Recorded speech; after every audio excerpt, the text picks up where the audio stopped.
Hello viewers, welcome back to ಕೂರ್ ಟ್ರಿಟ್ channel. ನಾನಿವತ್ತು ಸಾಬುದಾನ ಅವಲಕ್ಕಿ ರೆಸಿಪಿ ಮಾಡ್ತಾಯಿದ್ದೀನಿ. ತುಂಬ ಹೆಲ್ದಿ ಹಾಗೂ ತುಂಬಾ ಈಸಿ ಮಾಡೋದಕ್ಕೆ.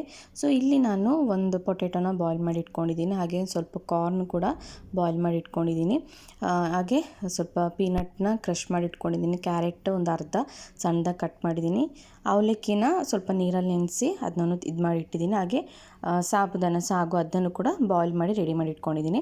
ಈಗ ಪೊಟೆಟೊ ಚೆನ್ನಾಗಿ ಬಾಯ್ಲ್ ಆದ ಸ್ವಲ್ಪ ಬಿಸಿ ಆರಿದ ನಂತರ ಚೆನ್ನಾಗಿ ಸ್ಮ್ಯಾಶ್ ಮಾಡ್ಕೋಬೇಕು. ಇಲ್ಲಿ ನೋಡ್ತೀನಿ ಚೆನ್ನಾಗಿ ಸ್ಮ್ಯಾಶ್ ಮಾಡ್ಕೊಂಡಿದ್ದೀನಿ. ಹಾಗೆ ಇದಕ್ಕೆ ನೀವು ಯಾವುದೇ ವೆಜಿಟೇಬಲ್ಸ್ ಹಾಕ್ಬೋದು, ತುಂಬಾ ಟೇಸ್ಟಿಯಾಗಿರುತ್ತೆ, ಹೆಲ್ದಿ ಕೂಡ ಹಾಕೋದ್ರಿಂದ. ಸೊ ಇಲ್ಲಿ ನಾನು ಕ್ಯಾರೆಟ್ನ ಸಣ್ಣದಾಗಿ ಕಟ್ ಮಾಡಿದ್ದೀನಿ. ಕ್ಯಾರೆಟ್ ಏನು ಬಾಯ್ಲ್ ಮಾಡಿಲ್ಲ, ನಾನು ಕ್ಯಾರೆಟ್ನ ಹಾಕ್ಕೋತಾ ಇದ್ದೀನಿ. ನಾನು ಇನ್ನೊಂದು ಅರ್ಧ ಕ್ಯಾರೆಟ್ ತೊಗೊಂಡಿದ್ದೀನಿ ಅಷ್ಟೇ. ಹಾಗೆ ನೆಲಗಡಲೆ ಚೆನ್ನಾಗಿ ಹುರಿದ್ಬಿಟ್ಟು ಸ್ವಲ್ಪ ಒಂದು ರೌಂಡ್ ಮಿಕ್ಸಿ ಜಾರಲ್ಲಿ ಗ್ರೈಂಡ್ ಮಾಡ್ಕೊಂಡಿದ್ದೀನಿ.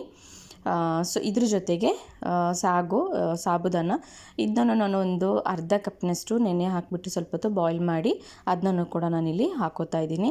ಆ್ಯಂಡ್ ಈ ರೆಸಿಪಿ ಮಕ್ಕಳಿಗೆಲ್ಲ ಬ್ರೇಕ್ಫಾಸ್ಟ್ ಲಂಚ್ ಬಾಕ್ಸಿಗೆಲ್ಲ ಕೊಟ್ಟು ಕಳಿಸ್ಬೋದು. ತುಂಬ ಈಸಿ ಮಾಡೋದಕ್ಕೆ, ಹಾಗೆ ಹೆಲ್ದಿ ಕೂಡ.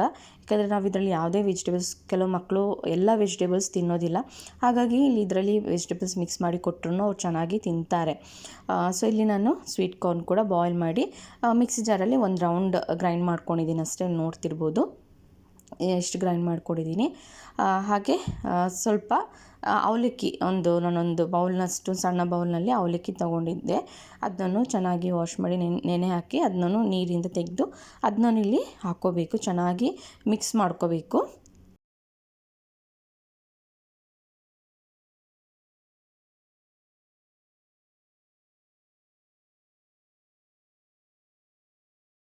ಈಗ ನಾನು ಅವಲಕ್ಕಿನೂ ಕೂಡ ಹಾಕೋತಾ ಇದ್ದೀನಿ. ಸೊ ಇಲ್ಲಿ ನೋಡ್ತೀರಾ ಚೆನ್ನಾಗಿ ಇದಾಗಿದೆ. ಇದು ನೀವು ಗಟ್ಟಿ ಅವಲಕ್ಕಿ ತೊಗೋಬೇಡಿ, ಪೇಪರ್ ಅವಲಕ್ಕಿನೇ ತೊಗೊಳ್ಳಿ, ಚೆನ್ನಾಗಾಗುತ್ತೆ.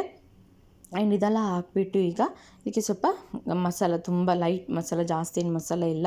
ಆ್ಯಂಡ್ ಇದನ್ನ ನೀವು ಕಟ್ಲೆಟ್ ಥರನೂ ಮಾಡ್ಕೋಬೋದು, ಇಲ್ಲಾಂದರೆ ನಿಮ್ಮ ಹತ್ರ ಪಡ್ಡುದು ಪ್ಯಾನ್ ಇದ್ದರೆ ಅದರಲ್ಲಿ ರೌಂಡ್ ಮಾಡಿಕೊಂಡು ಇದು ಮಾಡ್ಕೋಬೋದು. ಈಗ ನಾನು ಇದಕ್ಕೆ ಮಸಾಲ ಹಾಕ್ತಾಯಿದ್ದೀನಿ.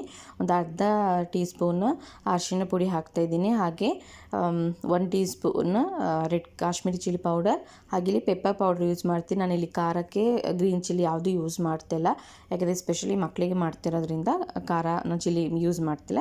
ಪೆಪ್ಪರ್ ಹಾಕ್ತಾಯಿದ್ದೀನಿ, ಹಾಗೆ ಸ್ವಲ್ಪ ಜೀರಿಗೆ. ಸೊ ಇಷ್ಟನ್ನು ಹಾಕಿಬಿಟ್ಟು ಚೆನ್ನಾಗಿ ಮಿಕ್ಸ್ ಮಾಡ್ಕೊಳ್ಳಿ. ಹಾಗೆ ಉಪ್ಪು ಕೂಡ ಹಾಕ್ಕೋಬೇಕು. ಉಪ್ಪೆಲ್ಲ ಹಾಕಿ ಆದಮೇಲೆ ರುಚಿ ನೋಡಿಕೊಂಡು ಇದನ್ನ ನಿಮ್ಗೆ ಯಾವ ಶೇಪ್ ಬೇಕೋ ಆ ಶೇಪ್ಗೆ ಮಾಡ್ಕೋಬೋದು. ಸೊ ತುಂಬ ಟೇಸ್ಟಿಯಾಗಿರುತ್ತೆ. ಟ್ರೈ ಮಾಡಿ ರೆಸಿಪಿ. ನಾನೀಗ ಉಪ್ಪು ಕೂಡ ಹಾಕೋತಾ ಇದ್ದೀನಿ. ಆ್ಯಂಡ್ ಈವ್ನಿಂಗ್ ಸ್ನ್ಯಾಕ್ಸ್ ಅಥವಾ ಬೆಳಿಗ್ಗೆ ಬ್ರೇಕ್ಫಾಸ್ಟ್ ಮಕ್ಕಳು ಲಂಚ್ ಬಾಕ್ಸ್ಗೂ ಕೊಟ್ಟು ಕಳಿಸ್ಬೋದು, ತುಂಬ ರುಚಿಯಾಗಿರುತ್ತೆ. ಆ್ಯಂಡ್ ಖಂಡಿತ ಮಕ್ಕಳು ಇಷ್ಟಪಟ್ಟು ತಿಂತಾರೆ, ನೋಡಿ. ಸೊ ಇದನ್ನ ನಾನೀಗ ಒಂದು ಸ್ಪೂನಲ್ಲಿ ಇಷ್ಟಿಷ್ಟು ತಗೊಂಡು ನನಗೆ ಯಾವ ಶೇಪ್ ಬೇಕೋ ಆ ಶೇಪಲ್ಲಿ ನಾನು ಅದನ್ನ ಸೆಟ್ ಮಾಡ್ಕೊತಾ ಇದ್ದೀನಿ. ನಾನಿಲ್ಲಿ ಕಟ್ಲೆಟ್ ರೀತಿಯಲ್ಲಿ ಮಾಡ್ಕೋತಾ ಇದ್ದೀನಿ. ಸೊ ನಾನು ಆಗಲೇ ಹೇಳ್ದಂಗೆ ನೀವು ರೌಂಡ್ ಶೇಪಲ್ಲಾದ್ರೂ ಮಾಡಿ, ಪಡ್ಡುದು ಪ್ಯಾನ್ ಇದ್ದರೆ ಅದರಲ್ಲಿನೂ ನೀವು ಫ್ರೈ ಮಾಡ್ಕೊಬೋದು ಸ್ವಲ್ಪ ಹೊತ್ತು, ಯಾಕಂದರೆ ಆಲ್ರೆಡಿ ಎಲ್ಲ ವೆಜಿಟೇಬಲ್ಸ್ ಫ್ರೈ ಆಗಿದೆ. ಆ್ಯಂಡ್ ಸ್ವಲ್ಪ ಪೊಟೆಟೊ ಎಲ್ಲ ಚೆನ್ನಾಗಿ ಬಾಯ್ಲ್ ಆಗಿರೋದ್ರಿಂದ ಸ್ವಲ್ಪ ಪ್ಯಾನಲ್ಲಿ ಒಂದು 3 to 4 ಮಿನಿಟ್ಸ್ ಚೆನ್ನಾಗಿ ಫ್ರೈ ಆದರೆ ಸಾಕು. ಸೊ ಇದನ್ನ ನೀವು ಸಾಸ್ ಜೊತೆ ಸರ್ವ್ ಮಾಡ್ಕೊಬೋದು, ಇಲ್ಲ ಖಾರ ಚಟ್ನಿ ಯಾವುದಕ್ಕಾದ್ರೂ ಸರ್ವ್ ಮಾಡ್ಕೊಬೋದು, ಹಾಗೆ ಕೂಡ ತಿನ್ಬೋದು. ಯಾಕಂದರೆ ಇದರಲ್ಲಿ ಆಲ್ರೆಡಿ ಎಲ್ಲ ಮಸಾಲ ಇದೆ, ಹಾಗೆ ಉಪ್ಪು ಖಾರ ಎಲ್ಲನೂ ಇರೋದ್ರಿಂದ ಸೊ ತುಂಬ ರುಚಿಯಾಗಿರುತ್ತೆ. ಸೊ ಟ್ರೈ ಮಾಡಿ.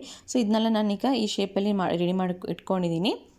ಪ್ಯಾನ್ ಚೆನ್ನಾಗಿ ಕಾದ ನಂತರ ನಾನಿಲ್ಲಿ ಬಟರ್ ಹಾಕೋತಾ ಇದ್ದೀನಿ. ಸೊ ನೀವು ಬಟರ್ ಆದರೂ ಯೂಸ್ ಮಾಡಿ, ಇಲ್ಲ ಕುಕ್ಕಿಂಗ್ ಆಯಿಲ್ ಆದರೂ ಆಗುತ್ತೆ, ಚೆನ್ನಾಗಾಗುತ್ತೆ. ನಾನಿಲ್ಲಿ ಬಟರ್ ಇತ್ತು, ಹಾಗಾಗಿ ಮಕ್ಕಳು ಕೊಡೋ ಸ್ವಲ್ಪ ಬಟರೆಲ್ಲ ಲೈಕ್ ಮಾಡ್ತಾರೆ, ಹಾಗಾಗಿ ಬಟರ್ ಯೂಸ್ ಮಾಡ್ತಾಯಿದ್ದೀನಿ. ಸೊ ಇದನ್ನ ಚೆನ್ನಾಗಿ ಬಟರೆಲ್ಲ ಹಾಕಿ ಆದಮೇಲೆ ಪ್ಯಾನಲ್ಲಿ ಈ ಥರ ಹಾಕೋಬೇಕು. ಸೊ ಇದನ್ನ ಒಂದು 3 to 4 ಮಿನಿಟ್ಸ್ ಎರಡು ಕಡೆ ಚೆನ್ನಾಗಿ ಫ್ರೈ ಆದರೆ ಸಾಕು. ಪಡ್ಡು ಪಾತ್ರೆಯಲ್ಲೂ ಅಷ್ಟೇ ಪ್ಯಾನಲ್ಲಿನೂ ಸೇಮ್ ಮಾಡಿ.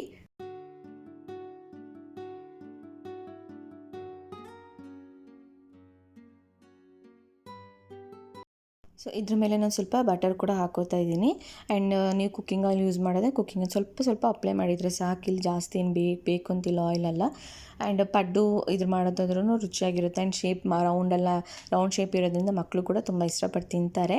ಆ ರೆಸಿಪಿ ಆಲ್ಮೋಸ್ಟ್ ರೆಡಿಯಾಗಿದೆ. ನನಗಿದನ್ನ ಟರ್ನ್ ಮಾಡಿ ಹಾಕೋತಾ ಇದ್ದೀನಿ.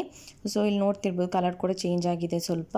ರೆಸಿಪಿ ಇದು ರೆಡಿಯಾಗಿ ಸಾಕು 3 to 4 ಮಿನಿಟ್ಸ್ ಚೆನ್ನಾಗಿ ಫ್ರೈ ಆದರೆ ಸಾಕು, ಯಾಕೆಂದರೆ ವೆಜಿಟೇಬಲ್ಸ್ ಎಲ್ಲ ಚೆನ್ನಾಗಿ ಬಾಯ್ಲ್ ಆಗಿದೆ. ಆ್ಯಂಡ್ ನೀವು ಇದಕ್ಕೆ ಹಸಿ ಬಟಾಣಿ ಕೂಡ ಹಾಕೋಬೋದು, ಬ್ರೊಕೊಲಿ ಕೂಡ ಹಾಕೋಬೋದು, ತುಂಬಾ ಹೆಲ್ದಿಯಾಗಿರುತ್ತೆ. ಸೊ ಟ್ರೈ ಮಾಡಿ ನೋಡಿ ಆ್ಯಂಡ್ ರೆಸಿಪಿ ಹೇಗಿತ್ತು ಅಂತ ತಿಳಿಸಿ. ಇಷ್ಟ ಆದರೆ ಲೈಕ್ ಮಾಡಿ, ಶೇರ್ ಮಾಡಿ, ಕಮೆಂಟ್ ಮಾಡಿ. ಆ್ಯಂಡ್ ಯಾರೆಲ್ಲ ತುಂಬ ಸಪೋರ್ಟ್ ಮಾಡಿದರೆ ತುಂಬಾ ಥ್ಯಾಂಕ್ ಯು. ಹೀಗೆ ಸಪೋರ್ಟ್ ಮಾಡಿ and thank you for watching cool treat channel. Recipe ಇಷ್ಟ ಆದರೆ ಲೈಕ್ ಮಾಡೋದು ಮರಿಬೇಡಿ. Thank you.